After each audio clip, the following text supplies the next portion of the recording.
Hello, and welcome to another episode of Between Two Pints. I'm your host, Rob, and with me today is Apidi Onyalo, a local filmmaker.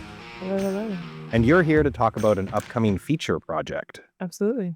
But first, let's get some beer in our glasses. Okay, sounds good. So you requested root beer, which is absolutely awesome, and I went and got us 5 choices. Love it. All of them look delicious. Yeah, we've got a Pop Shop one, we've got a Dad's root beer, we got a Stewart's Fountain Classics, and a Jones, and then I got a ginger beer. Yes. And I saw you eyeballing that I earlier. mean, I actually really love root beer and ginger beer, so I'm like torn now. I'm like, I don't know, like they both look so good. All right, well, which one do you want? You're the guest, you get to pick. I feel like I'm putting on the spot. Okay, I'm just gonna go for the ginger beer because Do it. I love ginger beer. That's fair. Here, do you want Want to to? share it? No, I want a detailed review out of you afterwards, and a 1,000-word essay. I'm going to go on what has the least sugar in it and has which one didn't have caffeine? The one that didn't have caffeine, I think it was this one. Okay, I don't want that one. You don't want that one. I think I'm going to go for the Pop Shop. This one actually has a lot of sugar in it. Yeah, this one does too. But you know what? It's Changed my choice. It's Friday. I'm going to take this I think I'm gonna change alcohol, kind of. Should we cheers? Cheers.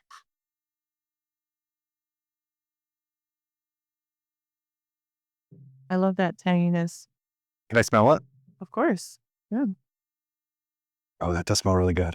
I might need to go get more. Well, you can have some of this one if you like. Well, actually, I brew, and I've seen some recipes on how to make your own ginger beer. I might start doing that. Yeah, Then you can control how much sugar you put in. you can, and also the yeast and all that culture and stuff is actually good for your gut. So Okay, yeah, I love yeah. a gut drink. So you're working on a feature. You told me you went to film school as well. Where'd you go to film school? I went to In Focus. In Focus. Are you Nice. familiar? I've heard of them. I'm not super familiar with them. It's on Seymour Street downtown. What was the most enjoyable part? The most enjoyable part was basically upgrading my skills, I would have to say. Because I had produced before, and when I first got into the school, I was already producing and working on a project. But I also discovered editing, and I discovered production design, and I just learned a lot. I learned a lot in a very short period of time, and that's kind of the goal, is like 1 year immersive, intensive kind of program. So I would say, yeah, upgrading my skills was definitely the best part. That's great. Yeah. And where are you from originally? Originally, I'm from Ontario. I was born in Oshawa, so shout out to anyone who's from Oshawa.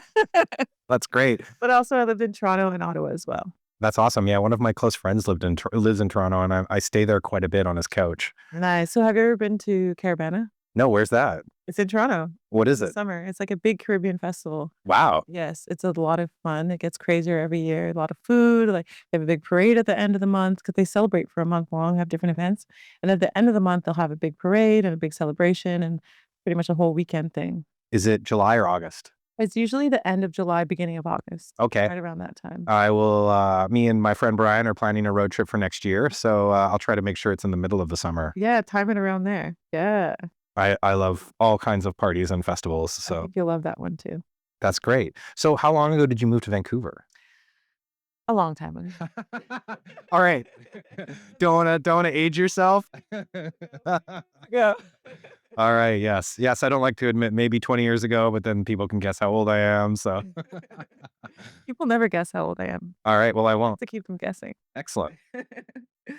So, you said you were working on a feature and you might be going to camera next year. Can you give us your log line? Oh, now you're really putting me on the spot. Oh, yeah.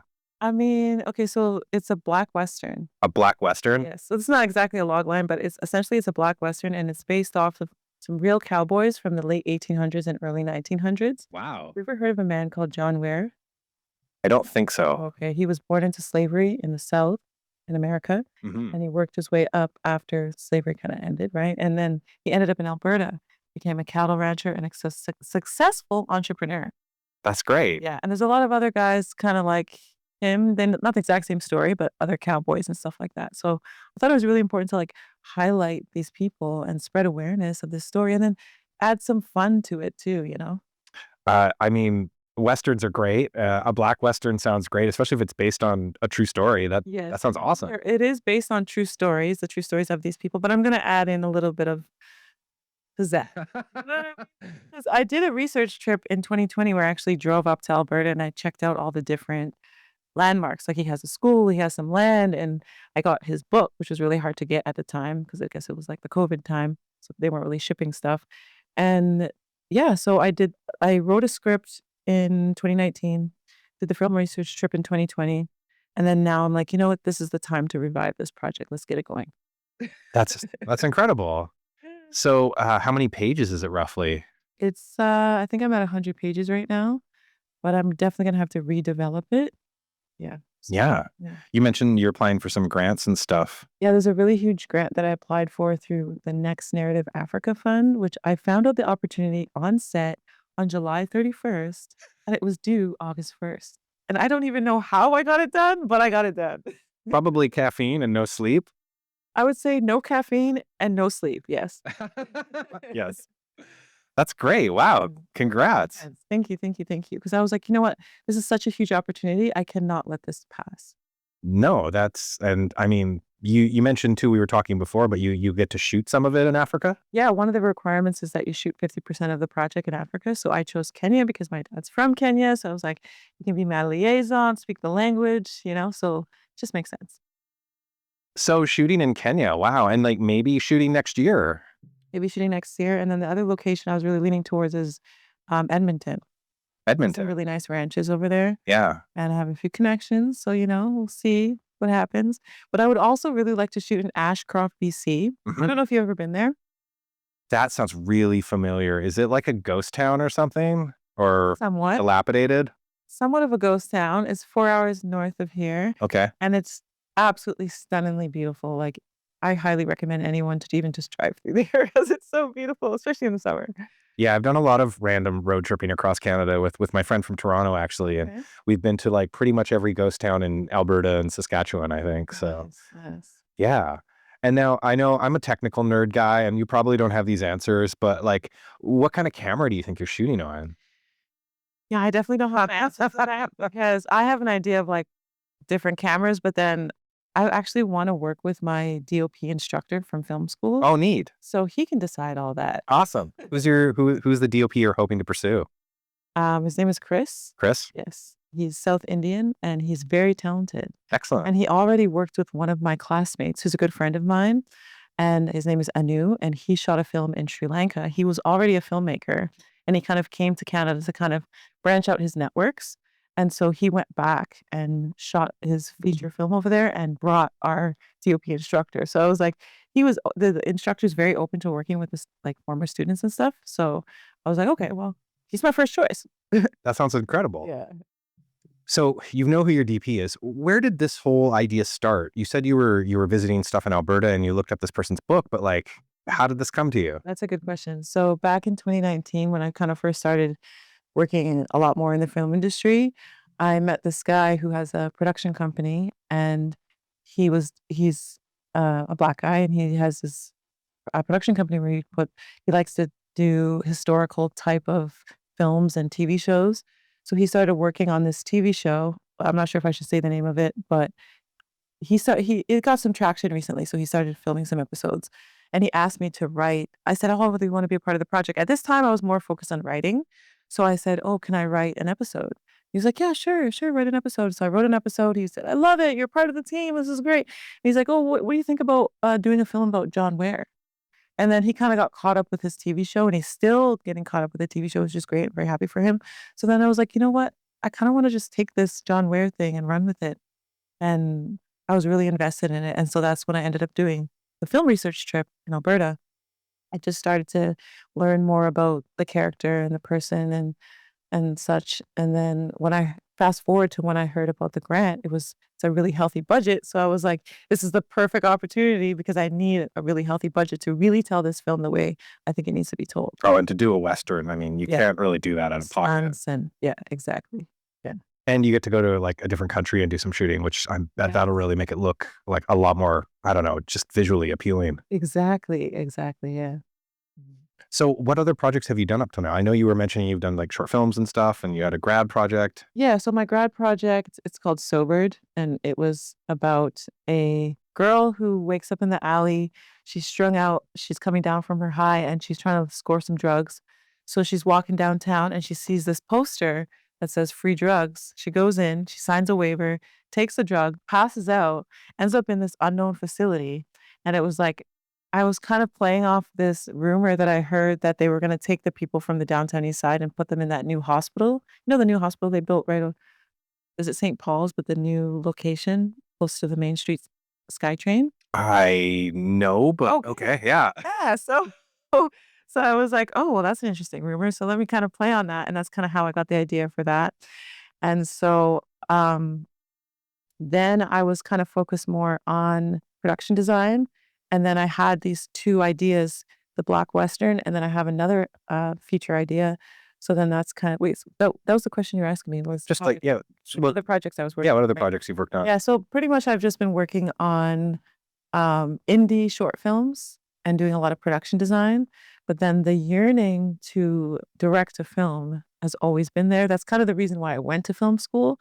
So I was like, you know what? If I don't do it now, when am I going to do it? So I'm like, this is the time. This is the time. Yeah. Well, I feel my friends and I are trying to do this sort of pirate project, and the one thing we keep seeing is like a lot of the traditional film is falling apart. Mm. Like with old TV shows, they used to have syndication and people get residuals, and it was quite profitable. And now it's like what TV shows are like 8 episodes every couple of years.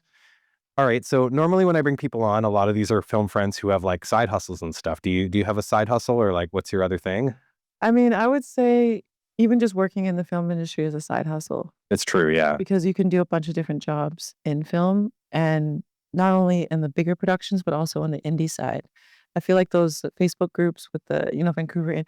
Great. It's so great. You can get on there and network within minutes. You can get opportunities. And then the second you get an opportunity, then you get referred and then they keep referring you from the next job, the next job, the next job. Yeah, that's definitely like the camera assistant life is you're unemployed and there's no prospects, and then you take one day gig and suddenly you're employed full time 70 hours a week and have a Yeah, life. exactly. And that's what I was like, ooh, I don't want to get caught up in the side hustles and then forget about my actual dreams. Yeah, no, that's it's funny actually. I talked to a few friends about that, and I've kind of avoided trying to get full time on a show right now because I'm doing some projects with some friends, and I can tell you that working, and I mean, you must know, working 60 to 70 hours a week, there's really nothing left in the tank on the Yeah, weekends. definitely. And then it also becomes hard to maintain relationships, whether it's a partner or even just your friendships. Like I've had so many friends that are like, I never see you. And it's just like, yeah, well, I have to survive. Yeah, can't just leave. It's like we wrap at midnight. I'm sorry.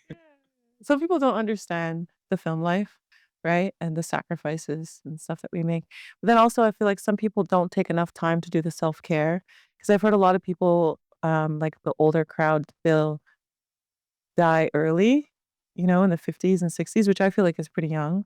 And it's a lot of times it's because they're just working themselves to the bone and they don't really take that time to relax and do the self care and all that kind of stuff. I actually completely agree. One of my friends is a makeup artist, and we both went through a breakup last year at similar times, and we're like hanging out a lot. But like, she had no coping skills because she was used to working 70 hours a week Yeah. and like quickly became like in rough shape. Whereas I was Yeah. in rough shape, but not deteriorating. Right. And like, I realized that where it's very easy to hide in work. Yes, absolutely. And then also the mental health as well will Mhm. really be affected. And sometimes people just keep moving that they don't really think or self-reflect as to the state that they're in. And sometimes it's not until it's too late. Yeah. Well, and also I mean, I read a big one where it was, I don't know, some podcaster was quoted like, you want to diversify your personality because if you're like, I'm a camera assistant, that is the entirety of my identity. And then you get fired or there's like the industry falls apart, you've lost your, Who am I? What do I have left? Yeah. yeah, exactly. Whereas at least if you have some other things, you're much better off. And I also feel like as an extrovert, I feel like I now have more introverted tendencies because I was just giving out so many energy and I was saying yes to everything and I was talking to everybody. And then I realized, oh, I'm really draining my energy really fast. And so now I'm kind of moving more like an introvert, even though I'm still an extrovert. I try to move more like an introvert because I just noticed that introverts, a lot of times, they're really good at reserving their energy and, being more careful about when they give their energy out. So I look at that and I'm like, oh, I could learn from that. Yeah, no, I might need to learn more of that myself, Yeah. but I know, yeah, it's really important to say no to things, even if Yes, maybe you're like, oh no, I want to, and it's like, yeah, but you also need to recharge. exactly. Because I was saying yes to everything, like literally everything. And then my social calendar was completely full, like between work and social life. It's like I had never had a free moment to myself. And I was listening to somebody was talking about a psychologist that was talking about why like people are so depressed or like Mm, anxious. Um, Evolving, we had a lot of time alone mm, and a lot of time where there was nothing going on, where our brains would actually like work on stuff in the background. mm, But now with like social media and like the news cycle and everything, mm. there's very little time. Like even going for a walk, if you're listening to a podcast or listening to an audiobook, you're not really getting the like mental reset. That's true. So I like to just sit in nature. Like everybody says that, but like I really do because it's a really great opportunity to just relax, like truly relax. Some people I feel like don't understand what relaxing is. Like I have a friend, bless her heart, she's very sweet. But when she goes on vacation, she has a whole itinerary of things to do, and it's like mandatory. yes. No, going on my road trips with my friend Brian, he's like, all right, we're gonna go to this today and this. I'm like, oh, you just worry about it. I'll like try to Yeah. keep up. Yeah, where when I'm on vacation, if I'm planning the vacation, it's like very go with the flow, chill. Like if I'm just sitting there doing nothing, that's great. That's Yeah. great. Or it's like you allow things to happen Yes. where you like, I don't have anything planned today. And then you're like, oh, look, there's people from there's like the hotel has organized a trip to the local like I love that type water. of stuff. Yeah. You just kind of go with the flow, see what happens, Spontaneous. spontaneous. I love that. Yeah. Yeah, I remember with the friend actually this is his dojo. We went to Tasmania together, Mm. and we went to like a beach resort thing, and it was like we had no plans. We just went and like, oh, there's surfing lessons, so we learned how to surf. No. Oh, there's a trip to the observatory, so we went to the trip to the observatory. It was, we had nothing off, so we got a 6-pack of beer and played ping pong, and Oh, that's awesome. yeah, That. it was just so nice to not, to just exist. Yes. And not feel so structured. I kind of like for my writing, I kind of want to do that. I fantasize about like going away and camping or like having a place and not like turning off data and just Yes. writing for a few days and going to the pool. And that's why those camping spots I mentioned to you earlier, I love them because you're off grid and your phone doesn't work. Yeah, and we're not Oh, going to share those on the air so that no. people don't know. Yeah, right. People just be flocking over there, taking up all the spaces. Yeah. But like I said, like just being off grid is nice because it forces you to not even check your phone. You're checking the sky to see when it's getting dark. You're not constantly checking your phone for the time, and you're just really present in the moment and with nature and with the people that you're there with, and it's really nice. Yeah. Yeah. I definitely, relaxing by a large body of water is sort of my ideal thing to do in life. Absolutely, absolutely. And we're so blessed here in this province where we have so much of it. Yeah. I find it really funny because I grew up on the island and Yeah. here that like I'm just so numb to it. Like I just take it as a given. But then you go to other, like having driven across Canada, it's just like we do have it really lucky. Like We do. you like the fact that you can hop in your car and drive for like an hour and a half and be somewhere away from a lot of people is kind of And amazing. sometimes it doesn't even take that long of a drive Yeah. to experience that. And then I also noticed, because you mentioned the island, I went to Seashell for my birthday. My birthday was in August, Oh wow. and it was so different than the other islands. I didn't realize. I had never been, and I was Oh like, really? I haven't been to Seashell. "It's so nice." Not to take anything away from the other islands. Other islands are great as No, well. clearly Seashell is the best now. So Seashell is like a whole new experience. really, Definitely have to go out there. Go out there with some friends. Go out there by yourself. Just go out there. where did you camp there or just stay there for a while? Camped in a friend of a friend's backyard, and we Nice. had a music festival in the backyard. So they were playing live music. We pitched up the tent. We were cooking in the backyard. It was so much fun, like so much fun. It was a family event, so it was like kids were running around. They had a piñata. They were, Wow. yeah, it was That's no fun. party. Yeah, it was fun. It was fun. Yeah, we went to Gabriola Island to shoot some footage for this pirate Oh, project.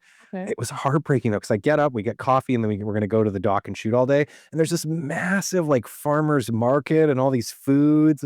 And I'm like, I'm like driving by myself. I'm like, would they notice if I'm 30 minutes late? It's like, I'm the DP. I can't be late. I'm like, oh, but what if It's the farmer's market. I'm like, what if I show up with beef jerky for everybody? That would be very forgiving. Yeah. Absolutely. Yep. Yeah. So I love those kind of things, but Send them over with the beef jerky. it's easy. Well, it's fun. I brew like beer and ciders. So this really awesome guy, Sailor Barry, who's like an ex-programmer, he quit everything and he lives on a sailboat with his partner now. And they let us use their boat for a ridiculously small fee. Wow. But then I gave him like, like several bottles of each of the experimental batches of cider and beer I've been brewing. So at least he had something to think about us. Oh yeah, for sure. That's awesome. That's smart. I like that. Yeah. And it's kind of a barter thing. How did you get into the brewing? The brewing? Yeah. A long time ago, I was a broke university student in the infantry, Oh. and I was skinny and small and not good at a lot, but I would like, and YouTube wasn't even a thing. Oh. So I bought like a wine kit, and I didn't really like wine, but it was really easy to make. Mm. And then I looked up like how to make beer, and cider is actually quite a bit easier than beer. Okay. But the thing is that you don't drink, but maybe you don't know like a lot of I did drink at one point. yeah. Well, if you've ever I had did drink cider. yeah, well, growers are like it's Yes. so sweet, and Yeah. so I never liked that. But then I made homemade stuff, which is really dry, and that's like holy cow, this is the greatest thing I've ever had. Okay. But I'm like the thing is I'm not a heavy drinker, so a couple glasses of cider and I'm done. Nice. Yeah. But then I'm always like, I want to do this new recipe or like in this new like mix. And so I was just getting my friends to like empty my bottles for me, which makes you very popular, especially in the infantry. Like, holy cow. Yeah. Well, and it's really easy to have a party when you're like, hey guys, I got like 18 liters of like a pale ale. I really need the bottles because I have to bottle another batch in 2 weeks. And like one friend walked 3 hours to get to my house. So He was dedicated. yeah, he slept on the key. He's like, dude, I'm here to support your hobby. Of course. Yeah. Have you ever had kombucha or made kombucha? Yes. And I find it fascinating that it is also brewing. Right now, I did a batch of sake over the summer, which is also really interesting because you're using white mold and rice. Really? Yeah. Oh. So it's a very specific type. And it's actually neat because gourmet cooking, it's like all the rage is using something called koji, which is this white mold. Okay. And it like kind of breaks down the meat or the vegetables a little bit so you can taste them better. Okay. But it also breaks down rice into sugars, and then that's what the yeast turns into alcohol. Oh, okay. So I see. That's I got a lot more into it when the pandemic happened because I'm like, man, if society falls, I need like some marketable skills. Oh, absolutely. There's one there. That's very popular. Yeah. So I'll be all over that. yeah, and also Oh. a lot of the friends in the film industry is like I can basically hook my buddies up with a couple bottles if they help me out on a project. Oh yeah, for sure. So Yes. yeah, like when we did this mockumentary series called Lance Thunder, and I just like busted out a case of strawberry cider at the end of one of the shoot days and gave everybody a that. bottle. Yeah. So and I mean people who didn't drink, it's like give the bottle to somebody else or so. Fair enough. Yeah. I mean, with my whole like not drinking, it was like I was drinking like a couple times a year. Yeah. So then after a while, I was like, what's the point? It's I got to admit though, like because like on that trip to Gabriel Island, there's this pub that we went to after, and we had this like yard of beer, and I came back and I weighed myself. I was like 10 pounds heavier, and then I just Gosh. stopped drinking for a week, and I lost like 8 pounds. Yeah, that Like, would happen. It can't be good for you. Like that's not. Healthy. So I heard it's like equivalent of a beer is like 8 slices of bread or some. And I like bread a lot. Bread is great. I love. Well, that's the same thing that happened to me. Yeah. I'm actually like gluten free, so I got yeah. I got addicted to the gluten free bread, and then I was just eating it every day, like multiple times a day, and then I was packing on the pounds. Yeah. And then after a while, I was like, you know what? Let me take a little break from this. Within a week, the weight was gone. I was like, oh, okay. Oh yeah. Well, even for me, it's like I could have 2 beers or I could have hamburger. Oh, I would choose the hamburger. Yeah, every day. Have you ever had bison? No, I've heard about it though. Bison is so good. Like I cannot stress enough. Like you have to try some bison. We'll try it. Like I buy the bison burgers from the superstore, so it's Oh, really? So yeah. Oh, you can just go there. Burgers, like you get 4 burgers for like $18, and it's so tasty, so flavorful, so delicious. Like, Yeah, I'm sold. No, I should be this spokesperson. well, so I discovered air frying a couple years ago. My parents bought me one for Christmas, and like even my roommate Scott. Like Yes. we use our air fryer both every day. It's like the most popular. Convenient. Yeah, but I only discovered a month ago you can make hamburgers in it. Oh, So yeah, and you put a little wax paper or something? I got to try it. But I've been doing the super basic route, and they're not perfect. They're not as good as a barbecue, but they're also way more convenient. Yes, I love the convenience. Yeah, Yeah. and now it's just like, oh, I'll just buy an 8-pack of hamburgers and eat all of them over 3 days. I would be doing the same thing. Yeah, no, I'm living my best life. I really have started with the bison and the lamb. I have to add the lamb in there too. I'll do the bison. I don't know about lamb. Okay. Yeah, You're not a fan of lamb? they're too cute. I've like been on farms, like Poor little thing. yeah, I don't know. Have you ever had goat, like curry goat? No, Oh, I had kangaroo burgers in Australia. I interesting. felt pretty conflicted about that one too. I don't think I want to eat any more kangaroos. Yeah, Wow. they're very adorable animals. They're adorable.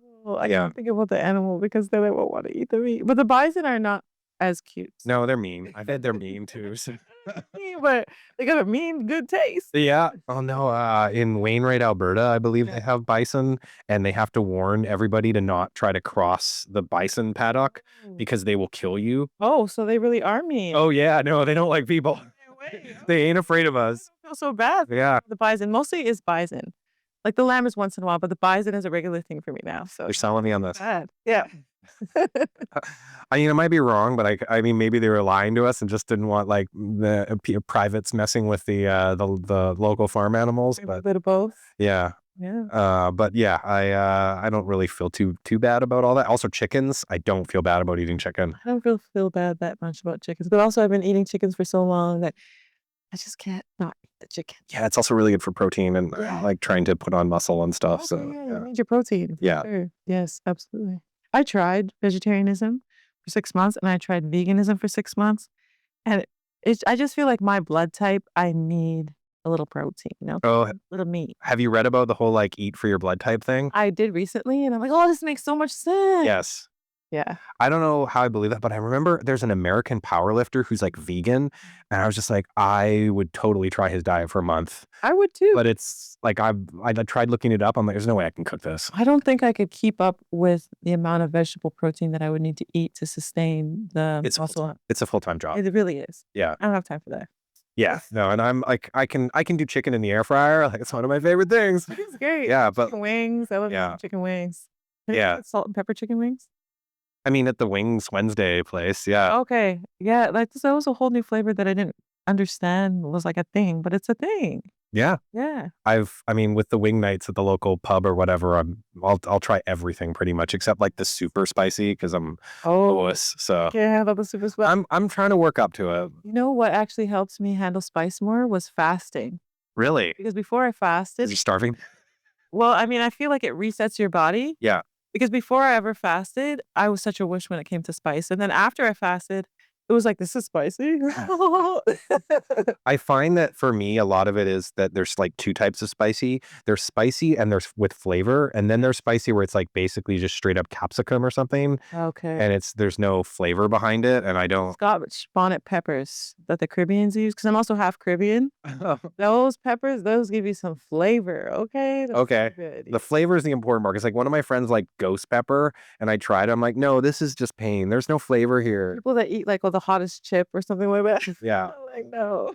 Well, you can trick it. If you take like a Vicks Vapor Rub or something before, or not the Vapor Rub, but like one of those menthol sick cold medicated, they like numb your tongue and everything. And so you can. Okay. But do you suffer the consequences later or you just, okay. Well, and you mentioned fasting because Yeah. so do you do fasting? I mean, I haven't in a while, Yeah. but I have, I would say last year I fasted. Wait, I'm not trying to think. This year I fasted once. Last year I fasted 2 or 3 times. How long do you fast for? 3 days. Whoa. Yeah. That's nuts. The first day to day and a half is rough. And then after you pass that, it's like, oh, I can do like 3 more days, but I 3 is my max. Because after that, I'm like dreaming of food and stuff. So Why did you try it? I just wanted to do, because you were talking about stuff that's good for the gut. I was trying to do a gut cleanse Yep. and a body reset. And that's exactly what happened. It's really, so one of my friends has been talking a lot about this, and she's read this like book on cancer, and it's really interesting because like I've had other people like, oh, that's totally dumb, but like I've done a little bit of reading, but like obviously I'm not going to bank on it, but like Apparently the thing is that fasting's a big part of a lot of cultures. Mhm. And if you look at cancer cells, they're not very efficient. They turn like it's like 1 to 1 of like sugar to growth, whereas a lot of other cells are like 1 to 20. Mhm. So they think that fasting like kills off stuff that could become cancerous. And I find that really interesting where they like, they think there's a like that might be one of the contributing causes to like modern day so much cancer is not just all the weird stuff we eat, but like that people aren't fasting with any regularity and that would like kill out any potential cancer. Mhm. I also heard that parasites are a big problem, and a lot of people have parasites. And I actually, one of the reasons I fasted was because I wanted to do a parasite cleanse. Weird Yeah. and horrifying, but also makes sense. And then I heard that pork has a lot of parasites, and I don't really eat I pork, don't like pork much either. but I also heard that pets, especially dogs, carry parasites. Have you heard about toxoplasmosis? No, what is that? Oh my God. This is gonna freak you out. Cats have it. And they've shown that it affects it like a lot of people have it and it's a parasite and it affects things like and it's really weird. Like it makes men more aggressive and it makes women more willing to tolerate aggression in their partner. Yeah, there's some really weird. That is Yeah. weird. Yeah, no, like look it up. And like I was watching something recently, it's like it's really hard to kill off. Like it takes like bleach like a day and a half to kill it. Oh my god. Yeah. You know So what I do? What I've kind of been doing is what is cloves? cloves. Consume whole cloves, just like 2 a day. Insane. Yeah. What? Yeah. Isn't that like really potent flavor? Yeah, I get used to it. I got used to it. What do? You just like pop them in and chew them I or? mean, yeah, technically you could like put it in tea and stuff. That's like how people would normally do it, but I just pop them and chew them and swallow them, drink some water to flush it down. This is really gross, but when I was 20 and in the infantry, I used to smoke clove cigarettes. Oh, cool. And it's really funny because you'd be like on an exercise out in the woods in the rain because it's BC, it always rains. Yeah. And it was hilarious because I'd light up a clove cigarette on like guard duty. Yeah. And then like 30 seconds later, I'd turn and there'd be like one of my other buddies from my platoon just Yeah. magically appeared next to me. He's like, hey, you got another clove cigarette? So is it straight cloves? No, it's like it's tobacco and cloves, and they're illegal now because they have so much tar. Like one clove cigarette had more tar in it than a whole pack of cigarettes. Oh my gosh. Yeah, they're like super bad for you. Oh, But okay. they also weren't like you would never smoke a bunch like a cigarette smoker would smoke because like they were heavy You and just have a couple puffs and you're good, or half or half a yeah, like usually I mean I was in the goth scene, so you like go outside on a bar night and like share one with a few friends. I had some friends that were in the goth scene because when I was in high school, I would hang out with all the different people. Mhm. One of my good friends, she bought her prom dress from a goth store. And I That's just right. remember it was like it was so much fun shopping for that with her. Yeah, there's some great stores in Vancouver for that too. This was actually in Ottawa. Oh wow. Yeah. Yeah. Yeah. Ottawa has a scene too. Yeah. No, I do.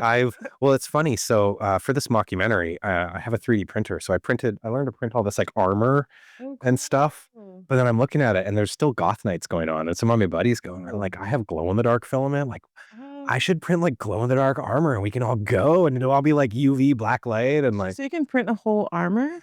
just so they were like this chainmail shoulders and van braces. Oh, okay. And since then they've come out with ways where you can print whole sheets of chainmail, but I'm not that savvy. I can Okay. do stuff, but not. There, yeah. Yeah. It's okay. I had someone make the letter A for me with a 3D printer, Yeah. and then it was like it opened up so that I could put a light in it. Oh wow. Yeah, like those string lights? Yes. Yeah, yeah. Yeah. There's actually I've printed a little bowl over there. That's like the bowl is like the One Ring from Lord of the Rings. Oh, cool. And there's a modified version that you can print that you stop it halfway through and put in those fairy light things in the middle of it, and then it finishes and they're inside. Oh, that's so cool. So Yeah, I love the 3D printing.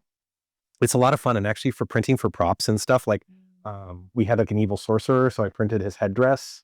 Nice. And yeah, even like the armor we were printing for the hero, it's like they were $6 for each piece, so we would break a bunch, but it wouldn't matter. Right. So So how do you how much does the material cost? it's about $20 to $30 a kilogram. Okay. And then you can tweak how much you like need to print, but like one of those articulated shoulder pads was like maybe 300 grams or so. Okay. And then you can like if you get fancier colors, I mean like I've even printed these microphones and then there's a karaoke mic inside. So What? yes. Oh my god, that's Yeah. cool. I have a lot of time on my hands. That's awesome. That's so creative. Yeah. But like, let's go back to your film because we've Yeah. totally like tangented it off. Track. Yeah. So, do you have a potential title for your film? I do, but I'm not releasing it yet. Oh, you're not releasing it yet. Yeah. And do you have any social media accounts for it, or is it just your personal one? Just my personal one. You can check it out at Apidi, Apidi on Instagram. Whoa, you got that? I got my name. Oh, just for oh wow, you're so lucky. People say that too. They're like, Yeah. "How did you get your name?" I'm like, "Oh, You're a big deal. well, no, I just got lucky." I have unique names. Yeah. And we'll put a link below. Do you have any other like YouTube channels or any other I actually do have a YouTube channel. It's also my name. You're It's so Apidi Onyalo. It's great. on YouTube, yeah. What's on there? A lot of mix of things. Like I had videos about my hair because I did this whole hair journey where I stopped wearing synthetic hair extensions. Oh wow. And then I did like, should you go to film school? Here's the real truth, kind of thing. And then I'll do like some vlogs. So I just kind of mix a bunch of different things in there and just have a lot of fun with it. I actually did a hoarder video because I feel like I'm a recovering hoarder. I feel like a lot of people are hoarders and they are in denial. But I had a lot of stuff and I was over the stuff. So I started this journey of like decluttering and I got rid of like, I think it was 60 bags of, this was over time, but 60 bags of clothing and housewares. Yeah. So I made a video recently about that. I feel like a lot of filmmakers have hoarding problems. Yes. Because it's like, this could be a prop. I could do this. This is left over from a film and I don't want to get rid of it. And then even before I did film, I was doing a lot of modeling and then I ended up doing stylist work. So I had these huge closets of clothes that would fit other people. So then after a while, I was like, these are just sitting here. I got to get rid of this stuff. Yeah, no, I listened. It's funny, actually, have you heard the book, what is it? It's like, now I'm totally blanking on it. It was the book that everybody was raving about where it was like getting rid of stuff. And I don't know, but I heard about Mary Kondo. that's it. Yes, her book. Yeah. So do you know that she like recanted a lot of what she said after she had kids? Because she had kids. Well, yeah. I didn't actually read the book. I listened to the audiobook. It was great. It sounds great. Yeah. Yeah. It's a good like attitude to have. Like, because even for me, like, I'm really lucky. I've like, when I left programming and went back into camera scene, I lost a lot of weight and now I can fit all these clothes I had when I was 20. Oh, that's awesome. But also it's like, I should just get rid of a bunch of it because I'm never going to wear it again. Yeah. I feel like so much of us, we have stuff that we keep around that we never even wear. Yeah. Like I have all these suits and it's like, man, I like, I'm never going to wear them. I have like a black suit that I totally want to keep and then like 2 other ones that I think are good. And then the rest I should just get rid of. A really good thing that helps me to start getting rid of stuff besides donating a bunch of stuff was putting stuff on Facebook Marketplace. And getting some cash for it. Because there's certain things where I was like, I don't really want to donate it. But if someone gives me some money for it, I'll get rid of it. Yeah, that's a really good idea. Help get the ball rolling. Yeah, I put up a lot of older camera equipment and stuff like that. And that's been great because like I'll have stuff. This is really popular. Yeah, and then it, like I put something up like 8 months ago, and then it sold like last month, and I'd forgotten I'd even put it up, and it was hidden up in the upstairs area. So to go dig it out. Yeah, and it was great though. It was a couple $100. So I put that on my credit card, and I really had to hustle because I had a lot of little small items. yeah, So then it was also like the coordination, and then people would be like, "Oh, I'll meet you." No, I can't meet you. So most of the time I'd be like, "Oh, meet me at this park near my house." stuffins, mine's stuffing donuts. Perfect. Yeah, And the amount of people that were like, "What is your address? What is your address?" I was like, "What? You're not getting my address. Like, there's no point. There's no purpose." You know what I mean? yeah, and then they don't show up, and you're like, oh, I gave some rando my address on Facebook. It's like, and I was dealing with a lot of people because I sold a lot of things. So it's like, imagine if I gave every single person my address and all these random people showing up at my house. Like, no, Yeah. absolutely not. Yeah. All right, so I guess we're like coming to a wrap now, but like just tell me more about your YouTube channel because like I got a YouTube channel. It's Oh, yeah? similar to yours. Yeah, What's your YouTube channel? Between Two Pints. Oh, right. Yeah. Oh, that's awesome. Okay, so the thing with the YouTube, I was like, I want to commit myself to regularly posting long form. Oh wow. And I think it was last year when I started the journey, which was end of 2023, when I started my hair journey. That's when I was like, I'm committing myself to posting once a week. And then earlier this year, I kind of fell off and I didn't post for like 2 months. And I really noticed the difference.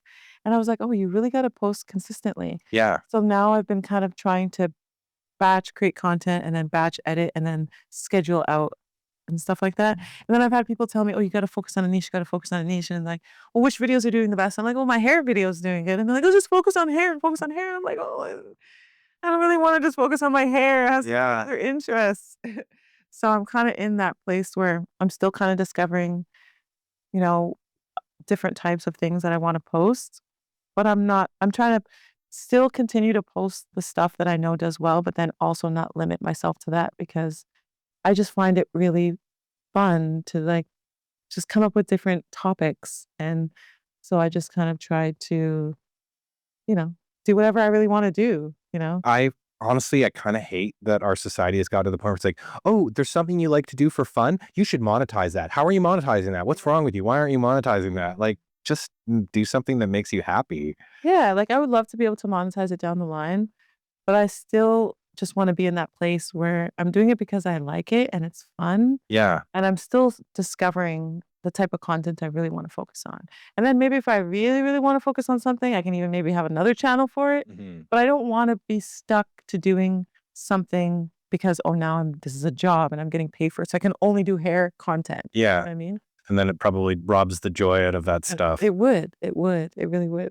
Yeah. Well, I can tell you, I do have another channel Yes. that's like about the web series I made with my friends like 10 years ago. Yes.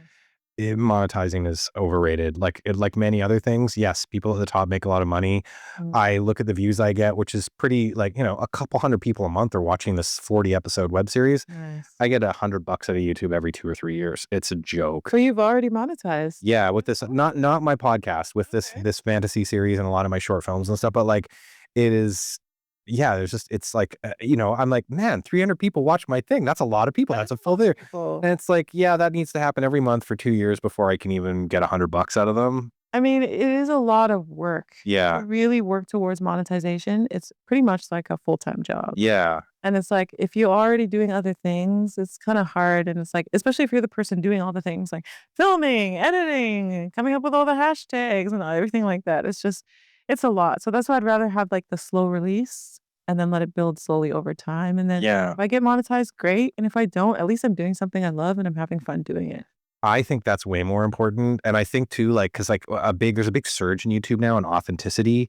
And I've also read things where like, if you're just doing your own thing and then you make stuff that breaks out and suddenly everybody's obsessed with you, they can go look at your old content and like, they know, they get who you are. They're not going to be like, oh, well, wait, you're not doing hair stuff anymore, blah, blah, blah. It's like, yeah, but you're a filmmaker first, right? Yeah. Like you're not a hair person. And also, I feel like I'm pretty authentic. Like, no shade to anyone who is always dolled up and stuff like that. But even when I was going through rough times, I still pulled out the camera and I filmed, even though Oh, the wow. lighting wasn't the best and I was looking a little not my best. I was like, I still filmed. And, I like that because I'm not going to take those down. I'm going to look back at them and be like, you kept it real. Is that making me like maybe I need to do one of those channels? I have like one that I started and put like 2 tutorial like technology videos on. Yes.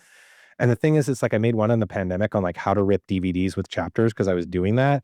And like, man, that video gets so many views and so many like still like today I get comments are like, dude, this saved my butt. Nice. And I really get a lot of joy out of that. But like it was me, like, we're talking the first 3 months of the pandemic where like, is the world ending? Like, And sometimes you don't really know what people are going to really like.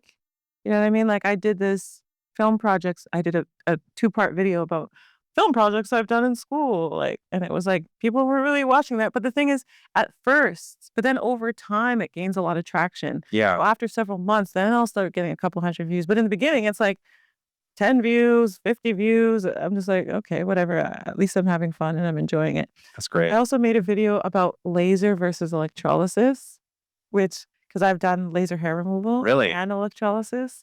And I feel like this is valuable information that people need to know. Which one's better?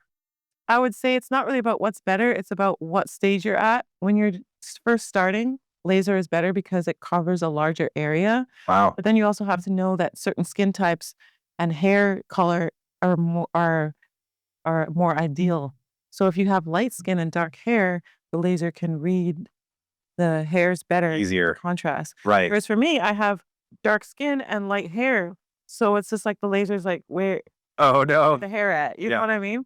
So I have to do more treatments than the person that has the light skin with the dark hair. They only need like 4 to 6 treatments. For me, it's like endless. But then also, if you like pluck the hairs, then it also makes it hard for the laser to get it because the laser only goes down so far, but then the roots, when you pluck it, they go a lot deeper. Oh, wow. So I did all the worst things.